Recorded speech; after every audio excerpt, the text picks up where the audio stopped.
History I کے پیارے دوستو، السلام علیکم۔ میں ہوں فہیم جلال۔ ناظرین گرامی، دنیا میں بہت سارے لوگ گزرے ہیں جنہوں نے اپنے علمی استطاعت کے مطابق دنیا کو مستفید کیا ہے۔ ان میں ایک نام اسٹیفن ہاکنگ کا بھی ہے۔ اسٹیفن ہاکنگ کو علم کائنات اور علم طبیعت کا ایک بڑا نام سمجھا جاتا ہے، جن کی کائنات اور اس کے حقائق کے متعلق کی گئی پیشن گوئیوں نے دنیا کو ورطہ حیرت میں مبتلا کر دیا ہے۔ اسٹیفن ہاکنگ جوانی میں ہی ایک حادثے کے نتیجے میں موچے نیون نامی بیماری میں مبتلا ہو گئے تھے اور ڈاکٹرز نے انہیں زندہ رہنے کے لیے چند سالوں کا کہا تھا، لیکن بیماری کے باوجود انہوں نے اپنی بقیہ زندگی سائنسی ریسرچ اور دنیا کے متعلق چھپے حقائق کو جاننے میں گزار دی۔ اسٹیفن ہاکنگ کی 7 پیشن گوئیاں اس قدر معروف ہوئی جن کی بدولت اس شخص کو تاریخ میں امر سمجھا جاتا رہے گا۔ یہ پیشن گوئیاں کیا ہیں اور ان میں سے کتنی سچ ثابت ہو چکی ہیں؟ آج کی ویڈیو میں ہم یہی سب کچھ ڈسکس کرنے والے ہیں، لہذا آپ سے گزارش ہے کہ اس قیمتی اور معلوماتی ویڈیو کو شروع سے آخر تک ضرور دیکھیے گا تاکہ آپ مکمل طور پر مستفید ہو سکیں۔ موضوع کا باقاعدہ آغاز کرنے سے پہلے چینل پہ نئے آنے والے دوستوں سے گزارش ہے کہ وہ چینل کو سبسکرائب کر دیں تاکہ ایسی ہی قیمتی اور معلوماتی ویڈیو آپ تک پہنچ سکیں۔ تو چلیے موضوع کا آغاز کرتے ہیں۔ ناظرین گرامی، اسٹیفن ہاکنگ کو آئنسٹائن کے بعد 20ویں صدی کا سب سے بڑا سائنسدان مانا جاتا ہے۔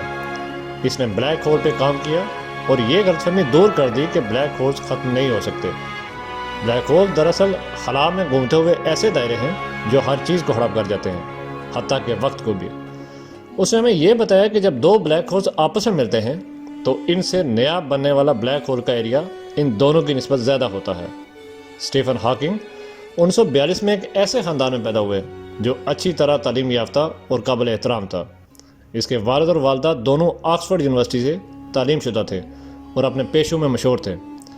اس کے والد میڈیکل کے شعبے میں محقق تھے اور اسٹیفن ہاکنگ کو بھی میڈیکل کی تعلیم جاری کرنے کی نصیحت کرتے تھے، لیکن اس کا رجحان فزکس اور ریاضی کی طرف زیادہ تھا، جبکہ اس کی والدہ ایک سیاسی کارکن تھی۔ ابتدائی تعلیم کے دوران اسٹیفن ہاکنگ اوسط درجے کا طالب علم تھا۔ کہا جاتا ہے کہ پڑھائی میں وہ اتنا نالائق تھا کہ وہ تیسرا ایسا طالب علم ٹھہرا جس کے نمبر کلاس میں سب سے کم آتے تھے، مگر اس کا مطلب ہرگز یہ نہیں تھا کہ وہ نالائق تھا۔ اس کا مطلب یہ تھا کہ اس کو نسبی تعلیم میں اتنی دلچسپی نہیں تھی۔ سائنس میں اس کی دلچسپی اس وقت بڑھ گئی جب اس نے نیچرل سائنس میں اسکالرشپ حاصل کی اور پھر آگے چل کر اس نے پوری دنیا کو ورطہ حیرت میں ڈال دیا۔ ناظرین گرامی، اسٹیفن ہاکنگ نے ایسی پیشن گوئیاں کی کہ اس کے ہم عصر سائنسدان بھی دنگ رہ گئے۔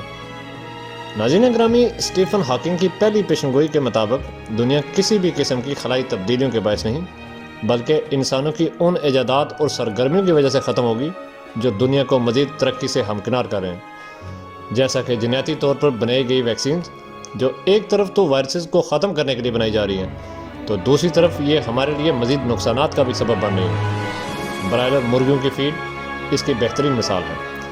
یہ بظاہر تو مرغیوں کی خوراک اور انہیں کم وقت میں زیادہ پھیلنے پھولنے کے لیے بنائی گئی تھی، مگر اس پر پلنے والی برائلر مرغی ہمیں فائدہ کی بجائے زیادہ نقصان دیتی ہے۔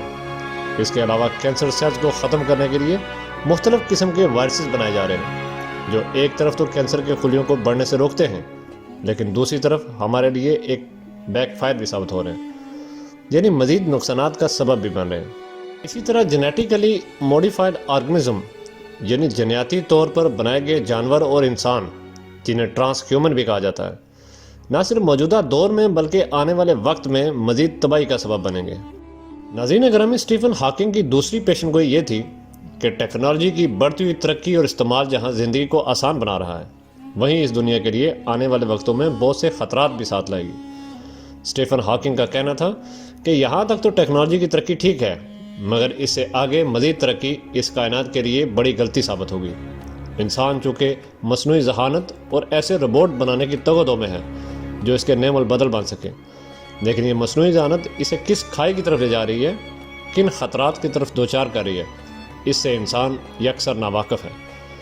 اسٹیفن ہاکنگ کا لاحق بیماری کی وجہ سے اسٹیفن ہاکنگ کی اپنی زندگی اگرچہ مصنوعی ذہانت پر انحصار کرتی تھی لیکن وہ بذات خود اس کے انتہائی خلاف تھا۔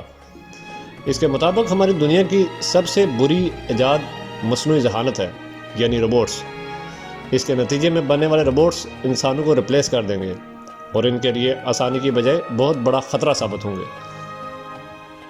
پیارے دوستو، اسٹیفن ہاکنگ کی تیسری پیشن گوئی کچھ اس طرح سے ہے کہ دنیا میں ایلینز موجود ہیں۔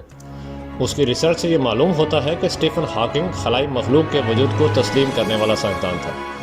اس کے مطابق عنقریب اس دنیا پر خلائی مخلوق کا قبضہ ہوگا۔ یہاں ایک سوال اور بھی پیدا ہوتا ہے کہ آخر ایلین دنیا پر قبضہ کیوں کرنا چاہتے ہیں، اور ان کے مقاصد جاننے سے پہلے بگ بینگ تھیوری کو سمجھنا ہوگا، جس کے مطابق یہ کائنات اور اس جیسی دوسری کہکشائیں کسی بڑے ستارے کے پھٹنے سے وجود میں آئی تھی۔ اسٹیفن کے مطابق کائنات ان 10 بڑی دنیاؤں میں سے ایک ہے جو بگ بینگ کے نتیجے میں وجود میں آئی، اور ان دنیاؤں میں سے ایک دنیا ایلینز کی بھی ہے۔ ایلین ان دنیاؤں کو ملا کر ایک بہت بڑا ستارہ بنانا چاہتے ہیں، اور یہی وجہ ہے کہ وہ مسلسل اس دنیا کے گرد چکر لگا رہے ہیں اور اس دنیا میں اپنی سرگرمیاں شروع بھی کر چکے ہیں تاکہ اس پر قبضہ کر کے اپنے مقاصد حاصل کیے جا سکیں۔ اگرچہ اس کے نظریے میں حقیقت کی کوئی دمک نظر نہیں آتی، کیونکہ خلائی مخلوق کا وجود ابھی تک حقیقی معنوں میں ثابت نہیں ہوا۔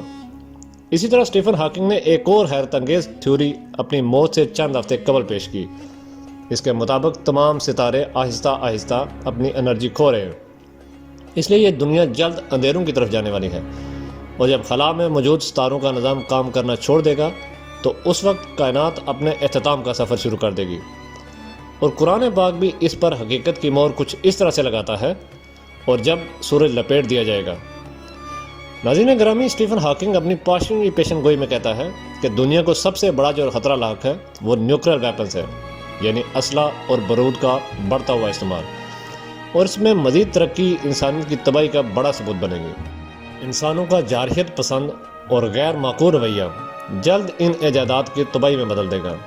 اس کے بعد چھٹی پیشن گوئی کرتے ہوئے اسٹیفن کہتا ہے کہ سب سے اہم اور کئی سالوں سے زیر بحث مسئلہ جو آنے والے وقت میں انتہائی خطرناک مسائل سے دوچار کرنے والا ہے وہ گلوبل وارمنگ ہے۔ موجودہ دور میں جس تیزی کے ساتھ درجہ حرارت میں اضافہ ہو رہا ہے اور سردیوں کا دورانیہ کم ہو کر گرمی کو بڑھا رہا ہے، جس تیزی سے آبادی میں اضافہ ہو رہا ہے اور آلودگی میں بڑھتا ہوا اضافہ گلوبل وارمنگ کا بڑا سبب بن رہا ہے، تو اگلے 100 سالوں میں اس کی وجہ سے اس کائنات کو جن خطرات کا سامنا ہونے والا ہے اس سے شاید ہی آج کا انسان واقف ہو۔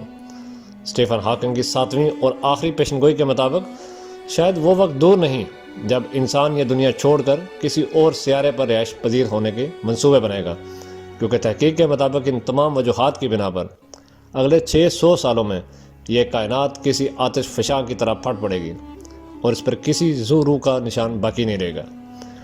اسٹیفن کا کہنا ہے کہ یہ زمین 600 سالوں بعد ختم ہو جائے گی، اس لیے انسان کا اگلا ٹھکانہ مارس ہوگا، جس کے تناظر میں آج کے سائنسدان وہاں زندگی کی تلاش میں ہمہ وقت تگ و دو کرتے نظر آتے ہیں، لیکن وہ یہ نہیں جانتے کہ قیامت انفرادی نہیں اجتماعی ہوگی، کیونکہ ارشاد باری تعالیٰ ہے کہ ہر نفس کو موت کا ذائقہ چکھنا ہے، پھر چاہے وہ زمین پہ ہو یا مارس پہ، کوئی بھی موت سے بچ نہیں پائے گا۔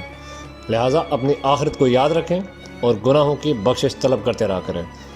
اسی پیغام کے ساتھ آج کی ویڈیو کا اختتام کریں گے۔ دوستو، ویڈیو کیسی لگی کمنٹ سیکشن میں اپنی رائے کا اظہار ضرور کیجیے گا، اور چینل پہ نئے آنے والے دوستوں سے درخواست ہے کہ چینل کو سبسکرائب کر لیں۔